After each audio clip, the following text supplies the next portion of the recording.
दोस्तों ये कहानी उस वक्त की है जब दुनिया के लगभग सभी लोग खत्म हो चुके थे। तब सिर्फ एक लड़की बची थी और उसके साथ उसका एक स्टूडेंट था। ये दोनों मिलकर कैसे बच्चा पैदा करते और वापस से जनसंख्या को आगे बढ़ाते, आइए देखते हैं। कहानी शुरू होती है और हम सैम को देखते हैं जो एक मैकेनिक के साथ ट्रैक्टर को ठीक कर रहा था। तभी रेडियो में खबर आती है कि पृथ्वी का तापमान धीरे धीरे बढ़ता जा रहा है और पूरे शहर में इमरजेंसी घोषित कर दी गई है। तभी वो मैकेनिक गुस्से में रेडियो को बंद कर देती है और कहता है, अगर सभी लोग मरने ही वाले हैं तो मैं अपनी गर्लफ्रेंड से मुट्ठी मरवा कर मरना चाहूंगा। अगले दिन सैम और उसकी मॉम के पास सैम की इंग्लिश टीचर एल्वा आती है और उसकी मॉम को बताती है, आपका बेटा बहुत ही अच्छा स्टूडेंट है। इसी तरह वहाँ पर कुछ आवारा बच्चे आते हैं और सैम को कहती है, काली ये घूर क्या रहा है। जिस पर सैम की माँ कहती है, भोसरी वालों इधर आओ मैं बताती हूँ। और वो लड़के वहाँ से भाग जाते हैं। अगले सीन में हम सैम को देखते हैं जिसे उन हरामी व लड़कों ने परेशान करते हुए नजर आते हैं।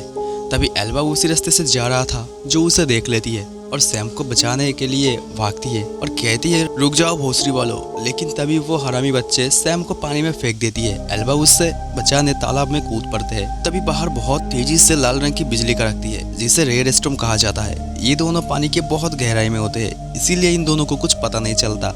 इसके बाद जब वो दोनों ऊपर चले आते हैं तो एल्वा देखती है कि पूरे आसमान लाल हो चुका है। साथ ही एक बहुत बड़ा तूफान आया था जिसने सारी चीजें खत्म कर दी है। एल्वा सैम को लेकर शहर में आते हैं। वो आने के बाद वो देखती है पूरे शहर तबाह हो चुका है और वहाँ रहने वाले सारे इंसान मारे जा चुके हैं। तभी सैम अपनी माँ को ढूंढती है और अपनी माँ की लाश उसे एक दीवार के नीचे दबी हुई मिलती है। सैम ये देखकर रोता है, लेकिन जैसे ही एल्वा उसे लेकर साइड में जाती है तभी उस जगह से बहुत बड़ा ब्लास्ट होता है। इसके बाद एल्वा उसे लेकर अपनी बाप की बनाई हुई एक शेल्टर में चले आते हैं और वहाँ पर रखे कंबल को लपेट के सो जाते हैं। अगले सुबह हम देखते हैं वो दोनों उठकर कहीं चलने लगते हैं। ये दोनों पूरे शहर में घूमने लगते हैं, लेकिन वहाँ पर उन्हें कोई भी नहीं मिलता। एल्वा को एक स्कूटी मिलती है और उसे स्टार्ट करने की कोशिश करता है, लेकिन तभी वो एक पत्थर से टकरा कर नीचे गिर जाता है जिससे एक नोकीली चीज उसके पेट पर घुस जाता है। अब ये दोनों एल्वा के घर आकर अपनी घाव पर ड्रेसिंग करती है। इसके बाद वो दोनों सो जाते हैं। फिर सैम रात में एल्वा के करीब आकर देखती है कि उसकी हालत धीरे धीरे बिगड़ती जा रही है। तभी सैम उसकी चोट को देखती है। वो समझ चुका था कि एल्वा को इन्फेक्शन हो चुका है। तभी एल्वा कहती है, मुझे एंटीडोट चाहिए। सैम अकेले निकल पड़ते उसे लाने के लिए, लेकिन सैम की भी फटी पड़ी थी क्योंकि वो कभी भी अकेले घर से नहीं गया क्योंकि उसे अंधेरे से बहुत डर लगता है। लेकिन एल्वा के लिए उसे ये करना पड़ता है। अगली सुबह हम देखते हैं सैम वो दवाई लेकर आ चुका है और एल्वा के चूतर पर इंजेक्ट कर देता है। इसके बाद वो एक ऊंची जगह से अपनी टूटी हुई घर को देखती है और अपनी माँ को खूब मिस करती है। उधर एल्वा को होश आ जाती है और वो अपने घाव को देखती है जो कि अब ठीक हो चुका था।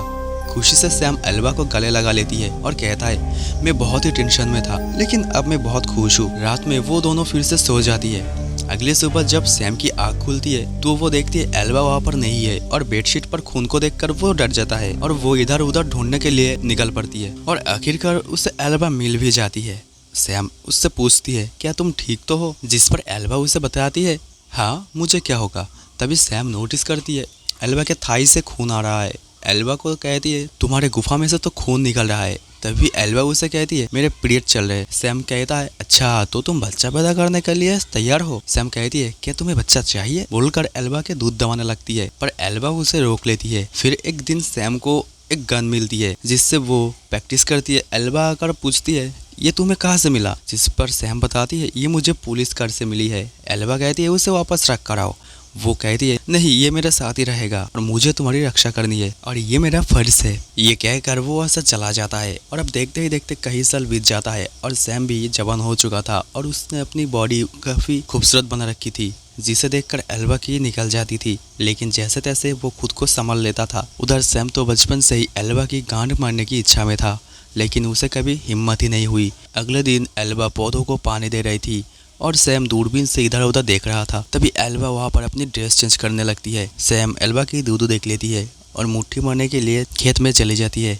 अगले दिन एल्वा सैम को अपने पास बुलाकर उसकी मदद करने के लिए कहता है और एक दूसरे को टच करने लगती है। सैम खुद को कंट्रोल नहीं कर पाता और एल्वा को किस करके वहाँ से भाग जाता है, जो कि एल्वा को अच्छा भी लगता है। अब रात हो जाती है और हम देखते हैं कि ये दोनों एक दूसरे के करीब होकर चुपचाप बैठी होती है। तभी एल्वा कहती है, मुझे पता है तुम मुझे घोड़ी बनाना चाहते हो और मैं भी ये चाहती हूँ। सैम मजे से एल्वा की चूसने लगती है। अब ये दोनों खुशी से रहने लगते हैं तभी एक दिन एल्बा कहती है, मैं तुम्हारी बच्ची की माँ बनने वाला हूँ और तुम बाप बनने वाले हो। ये सुनकर सैम बहुत ज्यादा खुश हो जाता है। अब एल्बा लाइब्रेरी में कुछ बुक्स पढ़ती है कि बच्चे को कैसे जन्म दिया जाता है। कुछ दिन बाद एल्बा को लिवर पेन होता है क्योंकि एल्बा की डिलीवरी होने वाली थी और एल्बा को एक बेटा होता है जिसका नाम ये दोनों काई रखते हैं। एक दिन ऐसा हो जाता है जो कि ये दोनों कभी सोचा नहीं था। इन्हें समुद्र किनारे पड़े एक आदमी मिलता है। जब उसे होश आता है तो वो सैम और एल्बा को बंदी बना लेता है। बहुत मुश्किल के साथ सैम खुद को चुरा लेती है और उस आदमी को पीछे से चाकू मार देती है। मरते मरते वो आदमी भी सैम को गोली मार देती है। सैम आखिरी बार अपने बच्चे को गले लगाती है और अंत में सैम नीचे गिरकर मार जाता है। एल्बा बहुत रोती है और सैम की बॉडी को समुद्र के पानी में बहा देती है। कुछ दिन बाद काई अब बड़ा हो चुका था और वो फोन में अपनी बाप को देखती है जो कि एल्बा उसे दिखाती है और ये कहानी यहीं पर ख़त्म होती है। दोस्तों, अगर आप मेरे वीडियो को पूरी वॉच करते हो तो मैं आपको एक गिफ्ट देने वाला हूँ।